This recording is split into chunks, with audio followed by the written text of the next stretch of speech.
Véritable success story de la radio Espace Guinée, les grandes gueules, détentrices des meilleurs scores radio en Guinée, de la meilleure émission talk show, a donné le créneau horaire du départ au bureau et du retour à la maison, récoltant depuis des années consécutives le titre d'émission la plus écoutée en Guinée, toutes catégories confondues. Un grand total de plus de 5 millions d'auditeurs ont été fidèles au talk show Les GG, diffusé jour après jour sur toutes les stations du réseau Adafo Média de 9h à 10h30, un exploit qui restera longtemps dans les annales de la bande FM en Guinée. Merci de nous rejoindre dans la deuxième partie de cette émission. Encore 45 minutes carrément passées ensemble, et on a obtenu donc cette rallonge des temps avec notre direction, avec la direction d'antenne de d'Adafo Média. Et donc merci à notre grand boss. La nouvelle CENI guinéenne qui prend forme dans un décret pris hier et diffusé sur les médias d'État. Le président de la République a nommé 10 commissaires sur les 17 que doit compter cette CENI.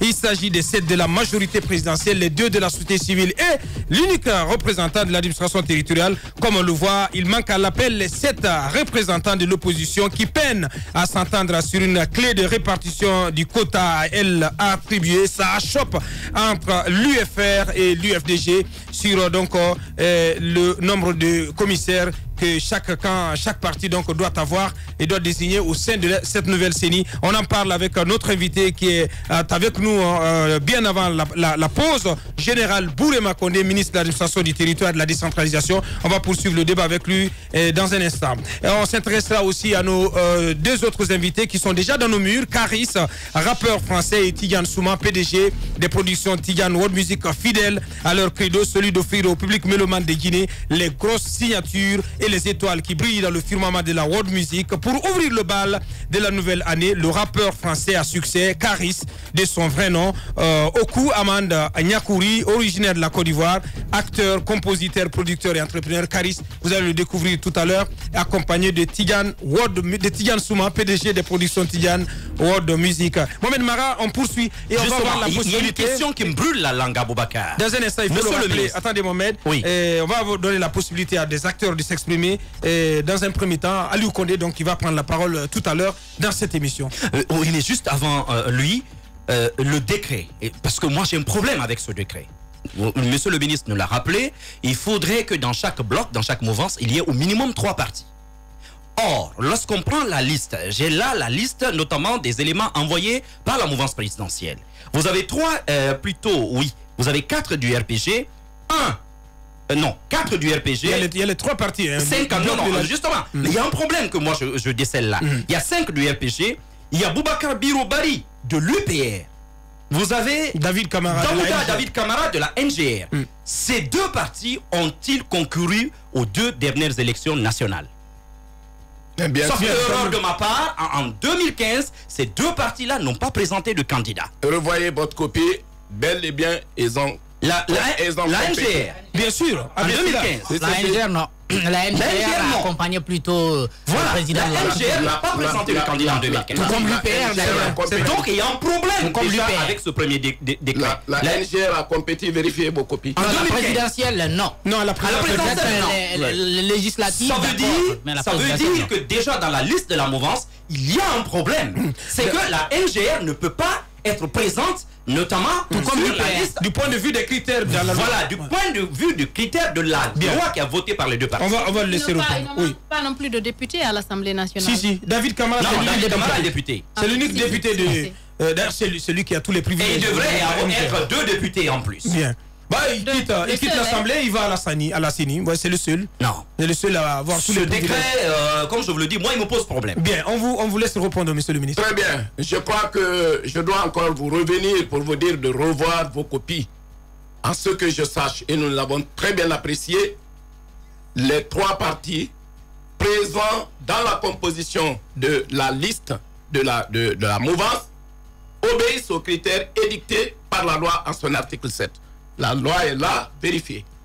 Bien. Je crois, bon, je sais pas, moi je voudrais m'intéresser aux représentants de... les critères. Les Non, critères, on parle des députés.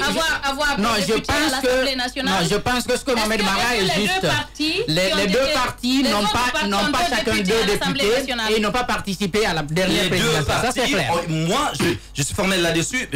Tout à l'heure, c'est facile aujourd'hui au moins avec Google. On saura tout à l'heure qui sont les partis. Mais encore une fois, il faudrait que les deux partis... Mais les 8 candidats sont connus. Les 8 candidats à la dernière présidentielle. Justement. Voilà. Et en plus, avoir 2 députés à l'hémicycle. Pourquoi prendre un tel décret déjà qui va violer le tout nouveau code électoral? Peut-être on va permettre au ministre de le préciser. Est-ce que la loi telle qu'elle a été donc adoptée et promulguée, parce qu'on parle de participation aux 2 dernières élections nationales précédant la mise en place de la CENI, est-ce que la loi précise que lorsque vous participez à l'une de ces 2 élections, vous avez droit à... On dit la participation. Bah. On dit la participation.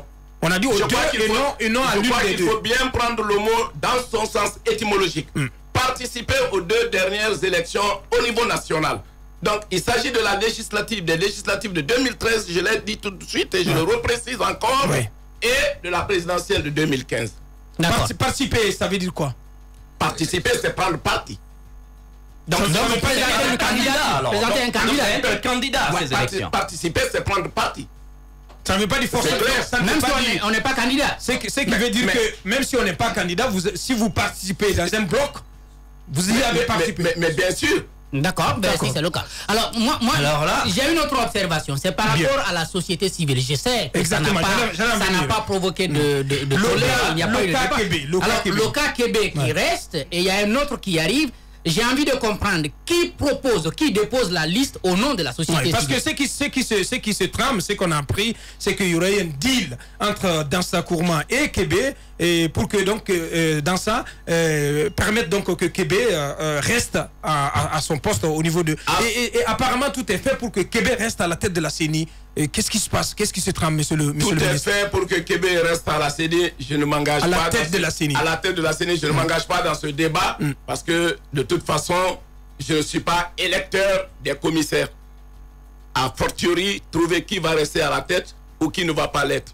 Ce que je dois dire, la société civile, nous avons envoyé la lettre de la société civile au CNOSC. Le CNOSC, c'est dans ça. Et c'est, je crois, la plus grande plateforme, la plus grande représentativité. Si vous m'en donnez, en tout cas, l'acceptation de ce terme. Bien. Donc, cette liste est partie. Et comme vous le savez, il y a très souvent, d'ailleurs, je crois que c'est une nécessité, que quelqu'un de l'ordre des avocats figure sur la liste de la société civile. Je crois que c'est là qu'il faut trouver l'explication, certainement, de la présence du nom de Maître Salif Québec, n'est-ce pas, sur la liste. Alors, maintenant, le deuxième élément de la société civile est un choix de la société civile. Oui, et on parle de bloc de société civile en Guinée, c'est vrai. Mais je suis ici pour témoigner que les sociétés civiles, quand je les ai convoqués, les représentants de la société civile, venez que chacun vienne m'apporter, si vous voulez, son agrément. Parce que se réclamer d'une structure de la société civile, cela repose sur un acte légal qui est l'agrément. Si vous n'en disposez pas, franchement, vous n'êtes pas un bon répondant. Mais là encore, le débat est entre les acteurs de la société civile. Une question toute bête. Est-ce que le balai citoyen a un agrément? Le balai citoyen n'a pas d'agrément. Il y a des problèmes par rapport justement à l'obtention de ces agréments, monsieur le ministre. Bien. Pourquoi les organisations ont du mal à obtenir les agréments? On va embrayer avec le cas du modèle. Avant de parler de Matoto. Le modèle, je crois que c'est un parti politique. C'est ce que je comprends ici. Quand vous adressez un agrément, une demande d'agrément, vous n'allez pas imposer qu'on vous le délivre aussitôt. Il y a tout un travail d'études autour de votre agrément. Il y a la Direction nationale des affaires politiques en Guinée qui étudie la demande que vous avez formulée pour voir si vous êtes un bon demandeur d'agrément, si vous répondez, pour qu'on vous la donne. Beaucoup envoient des agréments et des demandes d'agrément. Quand la Direction nationale des affaires politiques les passe au tamis, les distille, ils relèvent plein d'incorrections ou en tout cas de faits qui ne qui ne cale pas avec, si vous voulez, l'acquisition d'un agrément. La demande peut vous retourner 2 fois, 3 fois, 4 fois, 5 fois. Ça, c'est un premier aspect. Il n'est pas suffisant. Le second aspect, c'est que la denrée la plus partagée aujourd'hui, c'est les agréments, les demandes d'agrément. Sur pratiquement 2 dossiers que je signe, ou 3 que je signe, les 2, c'est les demandes d'agrément. Or, un agrément, c'est toujours dans un domaine précis d'intervention.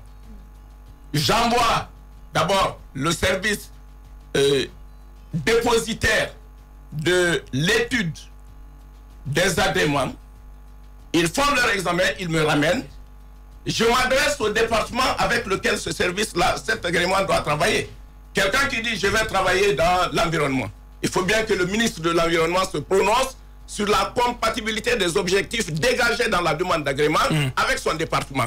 Très souvent, les demandes reviennent de ces départements sectoriels avec une fin de non-recevoir. Je ne peux pas donner. Oui, mais le cas modèle, il y a quand même un délai. Le cas du parti de la demande du modèle, il y a quand même un délai qui est imparti à l'administration que vous dirigez. Il y a une 60aine de partis politiques qui ont aujourd'hui leur demande en étude à la Direction nationale des affaires politiques. Alors, c'est une 60aine. De quoi souffre la demande du modèle?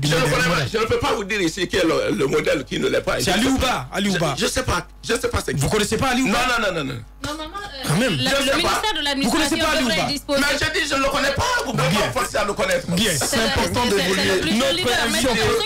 Notre invité, monsieur. Oui, on va appeler. Normalement, le délai d'étude du dossier, monsieur le ministre, c'est pas 3 mois? 3 mois, mais si au bout des 3 mois, votre demande n'a pas reçu l'agrément, donc notre accord, naturellement, vous êtes envoyé à mieux vous pourvoir, à mieux vous argumenter. Le parti aucune demande n'a été rejetée chez nous. Nous mettons toujours instance, c'est-à-dire nous sommes en train d'étudier votre demande. Oui, mais justement, si au bout des 3 mois, vous n'informez pas, vous n'écrivez pas, vous restez silencieux. Au bout des 3 mois, oui, c'est comme au bout des 3 mois, le demandeur d'agrément est libre de venir dire, monsieur, je n'ai pas reçu mon agrément, ça fait 3 mois. Nous allons lui dire, nous n'avons pas fini, ou alors revenez plus tard. Mais normalement, vous devriez faire un retour, tout comme c'est votre devoir de répondre parce qu'on vous a écrit. On vous a adressé une demande et c'est de votre responsabilité, de votre devoir aussi de réagir, de répondre à l'intéressé, monsieur le ministre. Je crois, moi, quand je suis intéressé par un sujet, ça ne me fatigue pas de venir chaque fois à la charge pour savoir la suite donnée à mon doigt, mais demander qui est revenu, qui n'est pas revenu. Non, mais administrativement, normalement, quand on écrit à une autorité, on doit avoir un retour, monsieur le ministre. Madame, j'ai 3 000, 4 000, 5 000 demandes d'agrément. Alors, ce n'est pas une machine qui les traite. C'est des cerveaux humains. Le modèle, il faut le rappeler, entend saisir la Cour suprême pour trancher dans cette affaire. Bien. Avant de, donc, on va continuer tout à l'heure notre émission. Monsieur Alou Condé, donc, qui a demandé à intervenir. Donc, s'il est à l'écoute, qu'il veuille bien décrocher. On va évoluer dans cette interview. C'est important d'évoluer avec le cas Matoto. Je sais que beaucoup sont à l'écoute et veulent savoir c'est quoi finalement l'issue de Matoto. Beaucoup aujourd'hui vous prennent pour responsable de la non-élection du candidat de Matoto. On estime que vous êtes immixé dans cette affaire en annulant carrément les élections. Dites-nous, est-ce que vous avez le pouvoir d'annuler ou de faire arrêter les élections lorsqu'elles sont entachées d'irrégularité ou de... Je crois que c'est un mauvais procès qu'on me fait, mais j'assume, je suis le ministre de l'administration du territoire et de la décentralisation. Je suis celui-là qui est en partenariat avec la CENI pour ce qui est des élections en Guinée, mais pour ce qui est de la mise en place des exécutifs au niveau des communes, vous n'avez jamais vu que je le fais ou je le partage avec un département ou avec une structure. C'est l'administration du territoire. On ne voit que le cas Matoto. Mais combien de cas similaires sont en Guinée? Et pourquoi personne n'en parle? Parce qu'on est à Matoto? Est-ce que vous savez que pour la mise en place des maires ou des exécutifs, il y a eu des morts d'hommes? Il y a eu des casses d'infrastructures à travers le pays. Commando est là, Bafel est là, et que sais-je encore. Alors, mais on n'en finit pas. Pour répondre à votre question, quand vous me dites on pense que c'est vous qui en êtes responsable, j'ai été très clair. Ce sera à redire tout de suite, je vais le redire.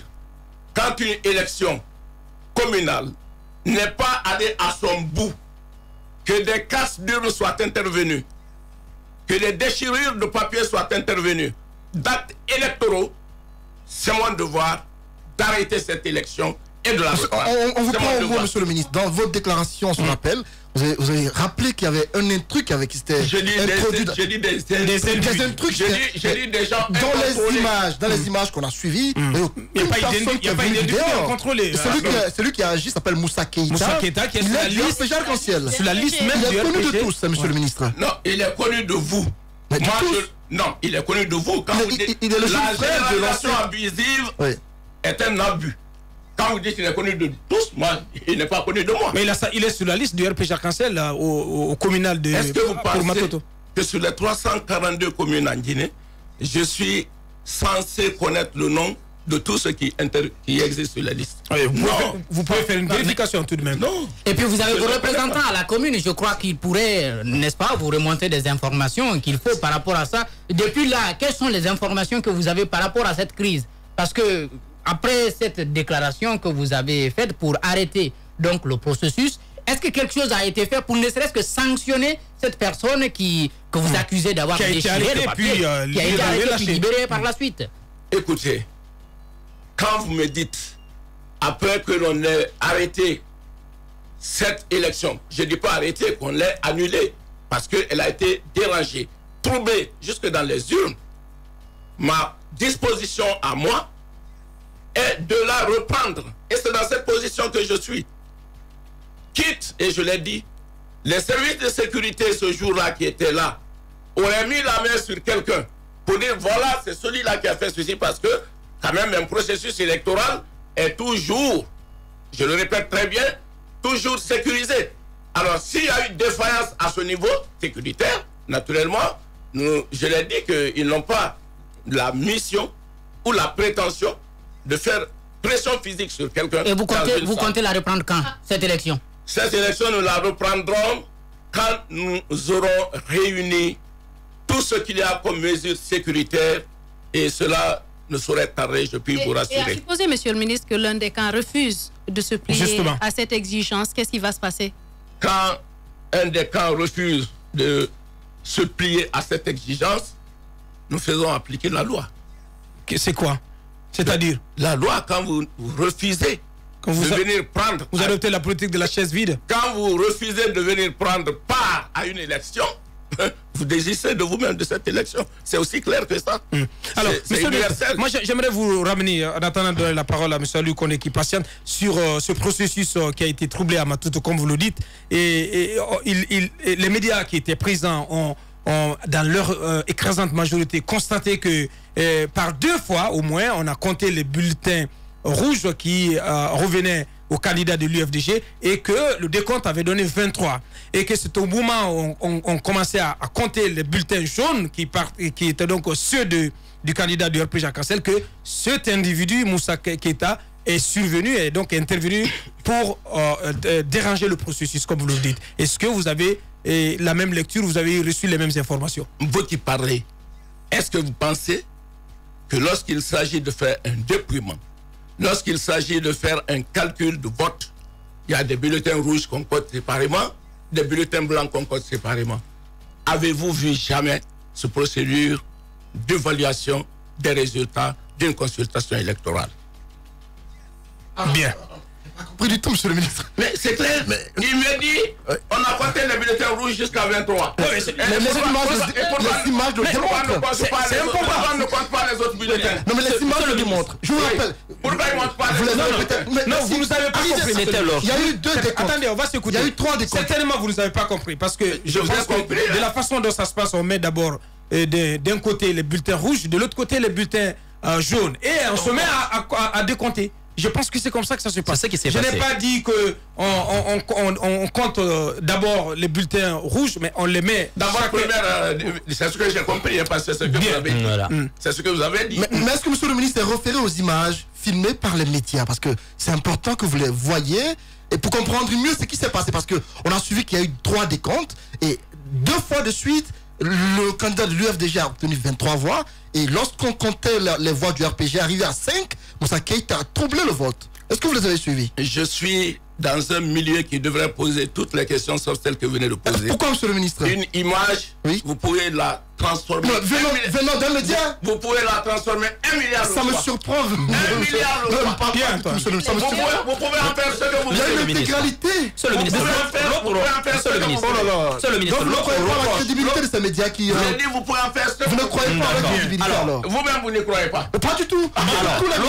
L'autre reproche qu'on vous fait, c'est quand même d'avoir pris le parti sur vous, d'annuler ce processus en cours et non pas saisir la justice. Qu'avez-vous à y répondre? Mais non, je vous ai dit et vous m'avez suivi que pour la mise en place des exécutifs, je ne suis pas avec la justice. Je ne suis pas avec la sécurité, sinon que pour sécuriser. Je délègue des missionnaires du niveau central qui viennent se faire compléter par des agents du niveau local, parce qu'il faut aller dans toutes les communes rurales et urbaines pour faire ce travail.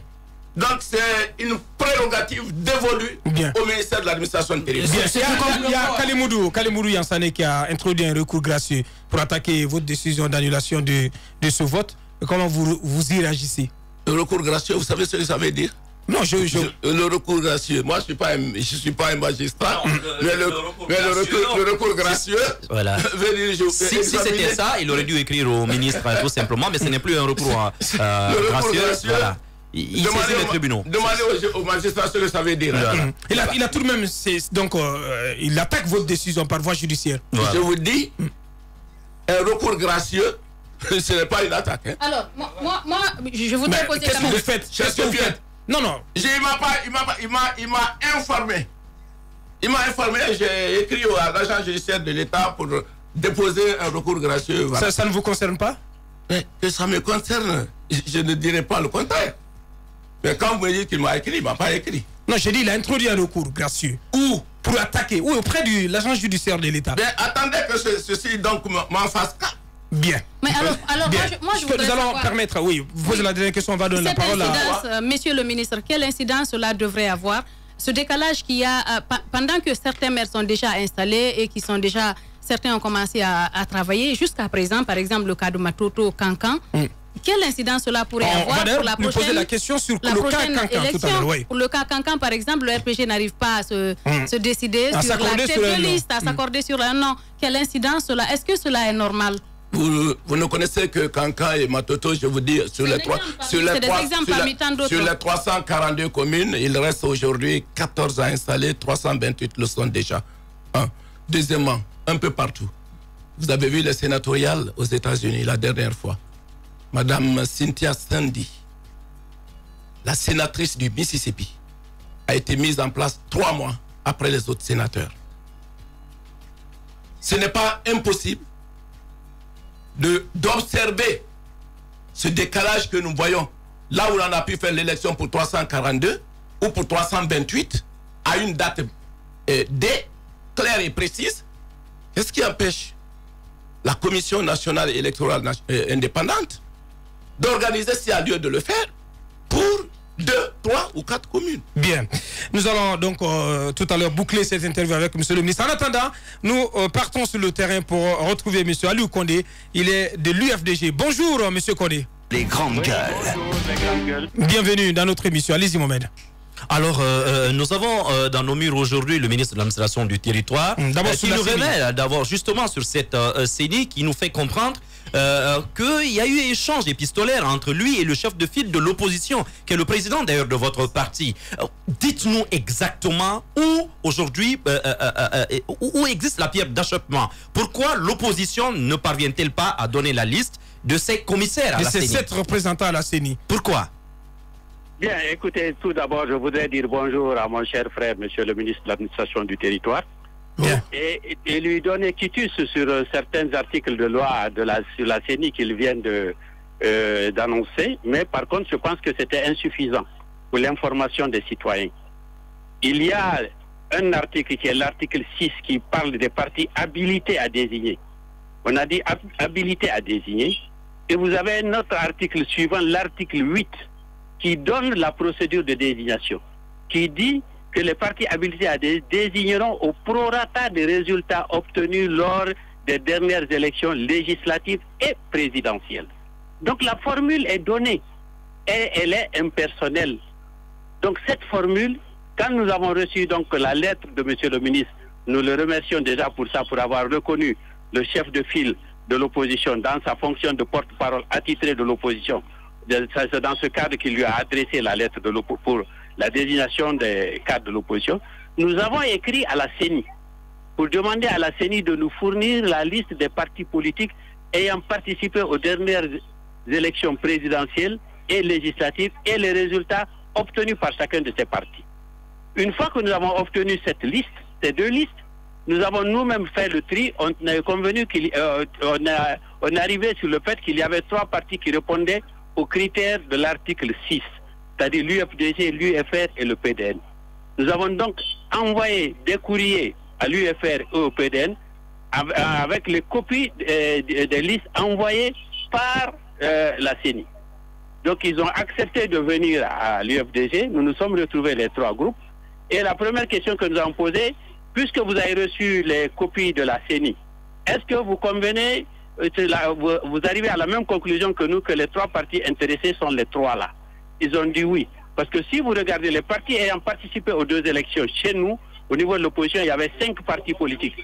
Les 3 que je viens d'annoncer, plus l'UGDD et le groupe.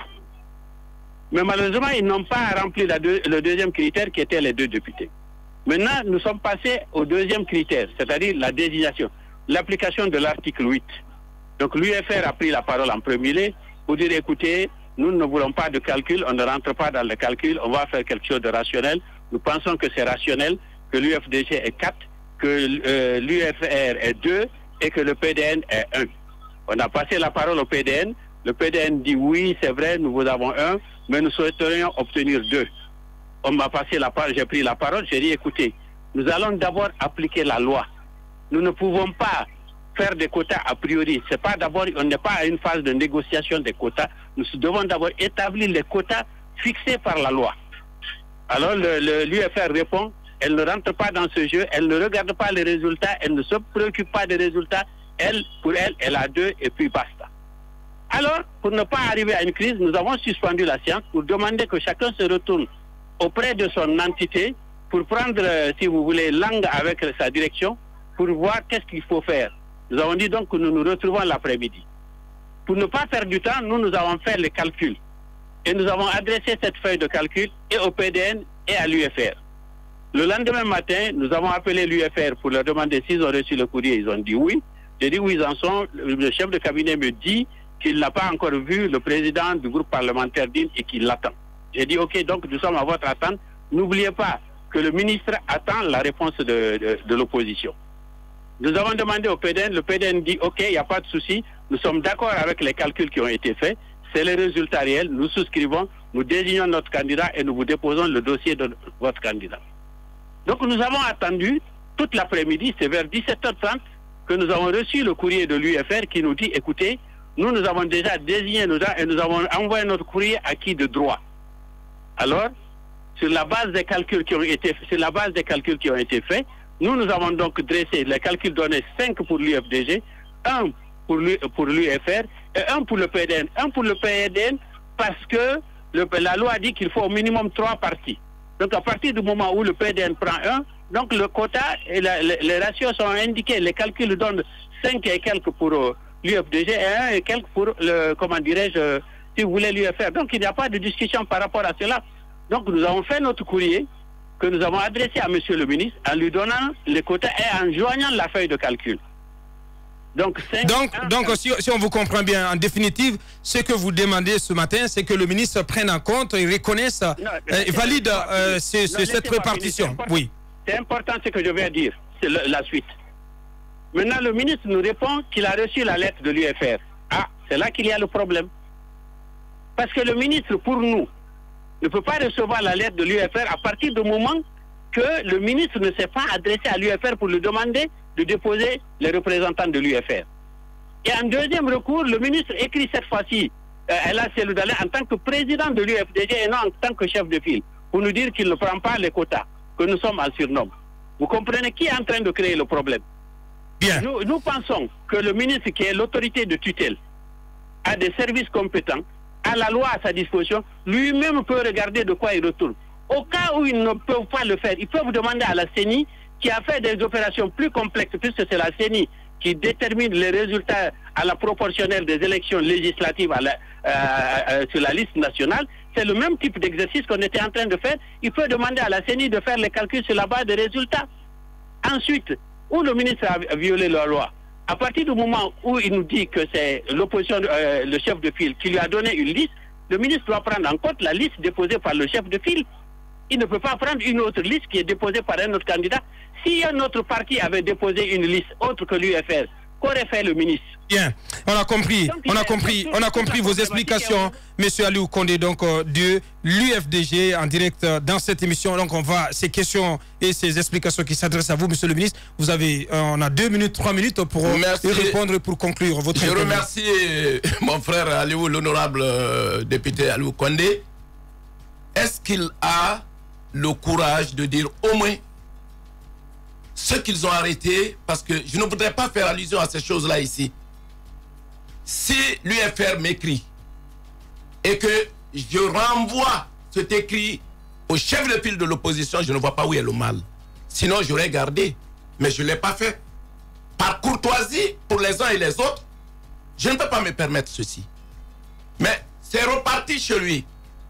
Au lieu de 7 personnes, le courrier que l'UFDG m'a envoyé, c'est une liste de 6 personnes. Qu'on ait le courage de regarder cette situation en face. Je dis, entendez-vous. Et c'est vrai qu'ils doivent s'entendre. Cette loi sur la CENI est une loi concoctée par les partis politiques. J'avais la possibilité au niveau du département de faire un projet de loi au nom du gouvernement. Mais c'est leur loi, conçue par eux, adoptée par eux, vue à la Cour constitutionnelle, réamendée par eux, promulguée par le chef de l'État. Mouvance 7, opposition 7. Rien ne me mettait mieux droit dans mes bottes que le groupe de la mouvance 7, voilà notre liste, l'opposition, voilà notre liste. Les calculs auxquels M. Condé fait allusion, prorata des partis, je crois qu'il y avait un chemin plus court que tout ça. Oui, ils savent bien le faire, entre eux, là-bas, au sein de l'opposition. Mais pourquoi cette rallonge? Le ministre, c'est quoi le calcul? C'est quoi ce chemin? Non, il vous l'a dépeint ici tout. Non, le chemin le plus court. Mais qu'ils se mettent ensemble, parce que nous sommes dans une dynamique d'entente au niveau des groupes, oui, des groupes politiques. Dynamique d'entente, oui, mais la loi, il y a ce que dit la loi. Mais s'ils ne s'entendent pas, les commissaires sont désignés au prorata des résultats des partis, des résultats obtenus aux dernières élections. Si vous prenez ce calcul mathématique, M. Aliou Condé a fait un calcul où il a ressorti que le PDN a 0. Pourquoi il lui a 0,33. 5,53. 0,3, ça donne quoi comme 33 commissaire? Ça donne même pas. Ça donne quoi? Ça donne même pas un demi-commissaire. Ça donne pas un demi-commissaire. Monsieur le ministre, si nous allons sur cette base-là, on sait que selon la Constitution, notamment lorsqu'on attribue à la proportionnelle le nombre de députés à l'hémicycle, justement, ces décimaux-là que vous semblez minimiser entre en compte. Le principe, par exemple, du plus fort reste est de mise dans la Constitution. Si maintenant l'UFDG qui avait le plus fort reste dit « moi je cède mon plus fort reste », donc le second qui arrive avec le plus fort reste, donc c'est le PEDN, et demande au PEDN de prendre ce commissaire-là, moi je ne sais pas où est le problème. Ce n'est pas dénué de bon sens. Ça rejoint la communication du ministre. Du fort de l'UFR. Le reste. 1,13 je crois. 14. Voilà. Donc en termes de décimaux, l'UFR arrive derrière le PEDN. Et l'UFR qui a 1,33. Et l'UFR 0,33. Oui, 0,33. 7,33. Les décimaux, c'est après l'UFDG qui a 5,53. Donc après 5, c'est 33. Bien. Après c'est 33, c'est 33. Donc on a compris. C'est le chemin dont je vous parle. De toutes les façons, il l'a dit, il faut qu'ils s'entendent. Il faut qu'ils s'entendent. Si on va sur la base de ces calculs, on ne s'en sortira pas. Voilà. Bien. Pourquoi ils ne s'entendent pas? Bien. Votre message de la fin, monsieur le ministre, c'est fait un plaisir pour nous de vous recevoir. Merci. Et vous avez cette caméra, adressez-vous au peuple de Guinée en 1 minute 30. Ben, je voudrais dire grand merci d'abord à Espace. C'est la première fois que je suis dans vos locaux. Ah, une grande je m'en réjouis. Merci. Nous aussi. Au peuple de Guinée, je pense que ce qu'il faut, c'est toujours nous remettre en cause sur le chemin de la paix, de l'apaisement et de l'unité nationale. Mais mon message est surtout pour les politiques. Que chacun se mette chaque fois en question et une pensée profonde pour ses électeurs qui n'en demandent pas tant que ça pour vivre en paix. Donc, nous sommes aujourd'hui sur le choix juste de 17 Guinéens qui vont piloter le processus électoral. Mais nous sommes aujourd'hui 12 500 000. Va-t-on accepter, si vous voulez, s'il vous plaît, de compromettre ce bon destin de ces 12 500 000 parce que sur un petit chiffre de 17, on n'arrive pas à s'entendre. Je dirais d'ailleurs sur 7 maintenant. Donc je lance un appel à mon frère Aliou qui m'entend bien, qu'il réfléchisse à ce qu'il a eu, lui, dans cette entente dont je faisais, à laquelle je faisais allusion tout de suite là. Ce qu'il s'est dit, lui, un certain honorable Damaro, un certain honorable Din, l'un du groupe parlementaire, n'est-ce pas, RPG, l'honorable Din, n'est-ce pas, de l'IFR, qu'est-ce qu'ils se sont dit pour qu'on aille à cette CENI? Et aujourd'hui, où en sommes-nous par rapport à ces promesses? Bien. Voilà mon message, je vous remercie. Bien. Une petite question avant de vous laisser partir. Les 10 qui sont nommés, les 10 premiers commissaires qui sont nommés, est-ce qu'ils peuvent proposer une date pour les prochaines élections législatives sans les autres? Est-ce que la loi le leur permet? Ils continuent à travailler sans désemparer. Sachez, est-ce qu'ils peuvent proposer une date sans que les autres ne soient un bureau aussi? Je ne me prononcerai pas à leur place par rapport à un problème de date. Je suis un partenaire technique de la CENI. Je ne suis pas un fondé de pouvoir de la CENI, mais du point de vue de la loi, déjà, nous allons procéder à l'installation, n'est-ce pas, des 10. Je l'ai dit, j'ai été très clair là-dessus. Effectivement. Et aussitôt que l'autre liste est là, il continue à travailler avec eux. Bien. C'était Général Bourema Condé, ministre de l'administration du territoire et de la décentralisation. Il était notre invité en ce vendredi 11 janvier. Merci à vous, monsieur le ministre. Merci également à son conseiller principal. Ce fut un honneur pour nous de vous recevoir dans cette émission. La suite. Radio Espace, les grandes gueules. Leur spécialité, c'est la démesure totale. Tant qu'ils ne changeront pas, nous ne changerons pas non plus. Les grandes gueules, à suivre tous les jours sur la radio d'opinion. Radio Espace.